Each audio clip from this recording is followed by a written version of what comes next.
Hi అండి. మామిడికాయ seasons అన్నీ అయిపోతుండగా లాస్ట్లో అయితే పచ్చడి అయితే పెడుతున్నాను. ఈసారి కొంచెం లేట్ అయింది. ఫస్ట్ అయితే మామిడికాయ ముక్కలను అయితే నీళ్ళల్లో ఒక 2 అవర్స్ దాకా ఇట్లా వేసుకున్న తర్వాత వాటిని తీసి కడిగి ఇలా ముక్కల్లాగా కొట్టుకొని ఎండకైతే కాసేపు ఆరబెట్టుకోండి. దీంట్లోకి అయితే మనకు మెయిన్గా కావాల్సినవి వెల్లిపాయలు, మెంతి పొడి, ఇది ఆవు పొడి, కారపొడి, సాల్ట్ అండ్ పల్లి నూనె కర్నూలు వారిది, ఏదైనా వేసుకోవచ్చు. నేనైతే ఇది వేస్తున్నా. ఆయిల్ అయితే ఒక బేషన్లో వేస్తున్నాను. కొంచెం పసుపు కూడా వేస్తున్నాను. ఇప్పుడు దీంట్లో ఈ ముక్కలు ఉన్నాయి కదా, ఇవన్నీ ఈ ఆయిల్లో వేసేసుకున్నాం.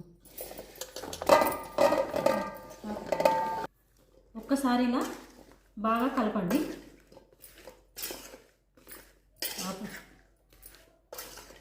ఇది డబ్బాల వక్కలు అయితే వచ్చినాయి. మనకు క్వాంటిటీ అయితే గుర్తుంచుకోవాలి. ఒకటైతే ఆవపొడి వేస్తున్నా. ఇది ఒక 2 స్పూన్స్ దాకా మెంతి పొడి అయితే, సాల్ట్ వచ్చేసి ఒక 1/2 కప్పు అయితే వేస్తున్నా.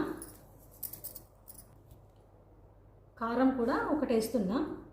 మనం ఏ కప్పుతో అయితే కొలుచుకున్నామో అదే కప్పుతో కారం కూడా వేస్తున్నా. వెల్లుల్లి రెబ్బలు కూడా వేసేస్తున్నా దీంట్లోనే. ఇలా ఒకసారి అన్నీ మిక్స్ చేసుకున్న తర్వాత మనం ఇందాక ఆయిల్లో నానబెట్టుకున్నాం కదా మామిడికాయ వక్కలు, ఇవి ఆయిల్తో పాటు దీంట్లో వేసేసుకుందాం. ఇందులో ఒక 4-5 ముక్కల దాకా జీడి కూడా వేసుకుంటే చాలా టేస్టీగా ఉంటుందంట. నేను ఫస్ట్ టైమే వేస్తున్నా, చూద్దాం మరి. ఒకసారి వీటి ముక్కలన్నింటినీ బాగా కలపండి. ఇలా ఒక్కసారి బాగా కలిపిన తర్వాత ఇందాక నూనె ఉంది కదా, ఇదైతే దీంట్లో వేసేసుకుందాం. ఇలా ఒకసారి కలుపుకున్న దాన్ని ఇప్పుడు జాడీలో అయితే ఎత్తుకుందాం. జాడీలో ఎత్తుకున్న తర్వాత 3 రోజుల దాకా దీన్ని అస్సలకే ముట్టకూడదండి. 3 రోజుల తర్వాత మళ్ళీ మన పచ్చడి ఎలా ఉందో చూపిస్తాను. అయితే ఎత్తేస్తున్నాం.